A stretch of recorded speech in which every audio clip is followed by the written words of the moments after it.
Ադրբեջանում Ռուբեն Վարդանյանին, Բակո Սահակյանին եւ մեր մյուս հայրենակիցներին դատապարտեցին եւ շարունակում են նրանց պահել բանտերում,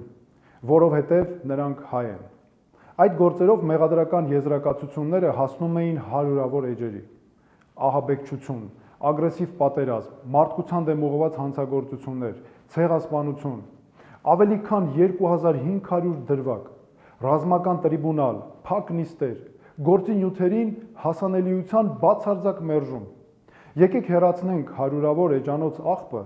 մեղադրանքները, որոնք հորինվել էին օրինականության պատրանք ստեղծելու համար, եւ տեսնենք, թե ինչի համար են իրականում այս մարդկանց դատապարտել։ Արայիկ Հարությունյան, Ցմահ ազատազրկում, որովհետև հազարամյակներով իրենց հողի վրա ապրող արցախահայերը նրան ընտրել էին իրենց ղեկավար։ Դավիթ Իշխանյան, Ցմահ ազատազրկում, որովհետև ղեկավարել է խորհրդարան։ Դավիթ Բաբայան, Ցմահ ազատազրկում, որովհետև արցախահայերի իրավունքները ներկայացրել է միջազգային հարթակներում։ Լևոն Մնացականյան,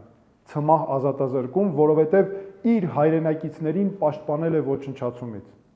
Դավիթ Մանուկյան, Ցմահ ազատազրկում, որովհետև օգնել է այդ հարցում։ Արկադի Ղուկասյան եւ Բակո Սահակյան, 20-ական տարի ժամկետով ազատազրկում, որովհետև որպես ղեկավարներ ժամանակին ապահովել են իրենց հայրենակիցների գոյատևումը։ Նրանք Ցմահ ազատազրկման չեն դատապարտվել միայն այն պատճառով, որ ադրբեջանական օրենքը թույլ չի տալիս։ Նրանք 65 տարեկանից բարձր են։ Ռուբեն Վարդանյան, ազատազրկում 20 տարով, որովհետև եկել էր օգնելու։ Ռուբեն Վարդանյանն ինքը այդ դատավճիռն անվանեց ոչ թե դատ, այլ դատաստան։ Մարդը չնայած միլիարդավոր կարողությանը հայտարարեց, որ հրաժարվում է ռուսական քաղաքացիությունից, որպեսզի կանգնի 120,000 հայերի կողքին, որոնք սովի մատնվեցին շրջափակման պայմաններում։ Նա եկել էր ոչ թե պատերազմելու, այլ որպեսզի մարդիկ սովից չմեռնեն։ Դրա համար ազատազրկում 20 տարով։ Հիմա ասեք, որն է նրանց իրական մեղքը։ Նրանք ղեկավարում էին դպրոցներ, ապահովում էին ջրամատակարարում, կազմակերպում էին ընտրություններ, ուսուցիչների եւ բժիշկների աշխատավարձեր էին վճարում, կազմակերպում էին տարհանումներ հրետակոծությունների տակ, վարում էին հրադադարի բանակցություններ, շրջափակման ժամանակ մարդկանց կերակրում էին։ Բաքուն սա որակում է որպես ահաբեկչություն։ Ես դա ասում եմ ուղիղ, որպես իրավաբան եւ որպես մարդ, որը 6 տարի մարդու իրավունքների պաշտպանի պաշտոնում եւ հետո որպես փաստաբան փաստագրել է այն ամենը, ինչ կատարվել է Արցախի հայերի նկատմամբ։ 2016 թվականի ապրիլյան պատերազմի գլխատված մարմիններից մինչև 2023 թվականի սեպտեմբերի էթնիկ զտումներ Արցախում։ Վարդենիսում հայ կանանց խոշտանգելուց ու ջերմուկում հայորդիների մարմինները անարգելուց մինչև խաղաղ բնակիչների սպանություններ։ Այս մարդկանց դատում են նրա համար, որ նրանք հայ են, որոնք չհրաժարվեցին հայ լինելուց հայկական հողի վրա, որ չվերացան, որ ինքնակազմակերպվեցին, որ պաշտպանեցին ընտանիքներ, որ կրթեցին երեխաներ, որ բուժեցին հիվանդներին, որ ապրեցին։ Երբ մարդկանց հետապնդում են նրա համար, որ նրանք հայ են, եւ հանուն արժանապատիվ ու ապահով կյանքի ուզում են իրացնել իրենց հավաքական իրավունքները, դա ունի հստակ իրավական որակում։ Միջազգային քրեական դատարանի կանոնադրությունն այդ արարքները համարում է միջազգային հանցագործություններ, որոնց հիմքում էթնիկ պատկանելիությունն է, այսինքն հայ լինելը։ Այդ հանցանքների կատարողը Ռուբեն Վարդանյանը չէ, որը եկել էր օգնության Արցախ, Լեռնային Ղարաբաղ։ Այդ հանցանքների կատարողը Բակո Սահակյանը չէ, որը ղեկավարել է արցախահայերին։ Հանցագործությունը կատարել է նա, ով շրջափակել է 120,000 մարդու, նրանց մատնել սովի, վտարել նախնիների հողից, ու հիմա դատում է նրանց առաջնորդներին այն բանի համար, որ փորձել են իրենց ժողովրդի համար ապահովել կյանք եւ արժանապատվություն։ Հայաստանի կառավարությունը լռում է։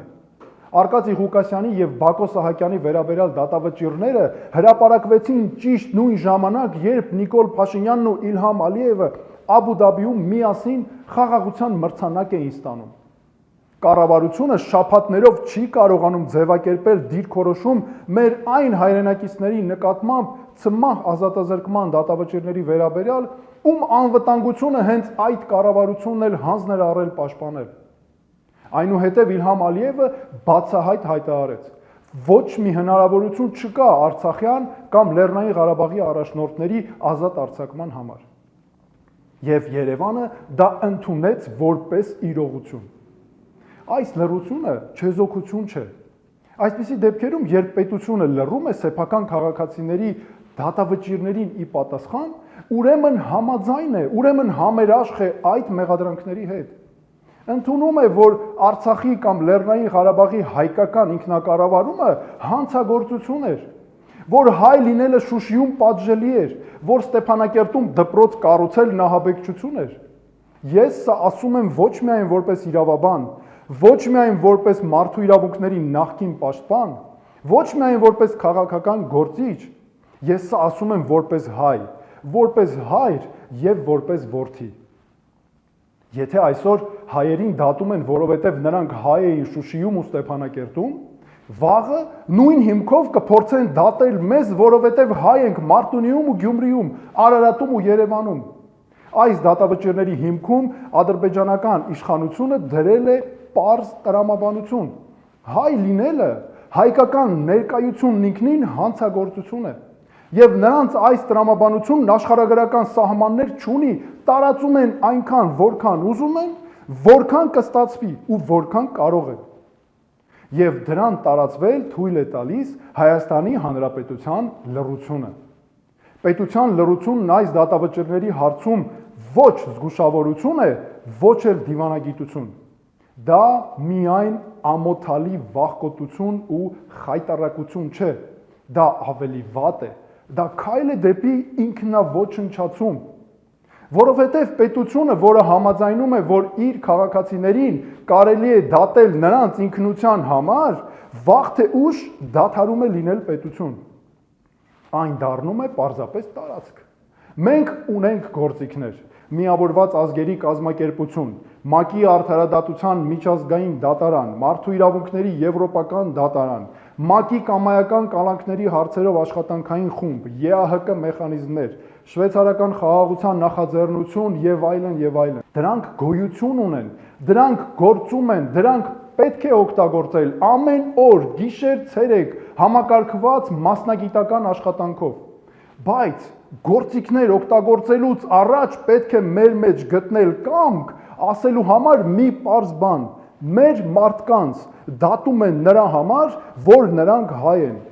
եւ մենք դա չենք ընդունի, այստեղից է սկսվում ամեն ինչ։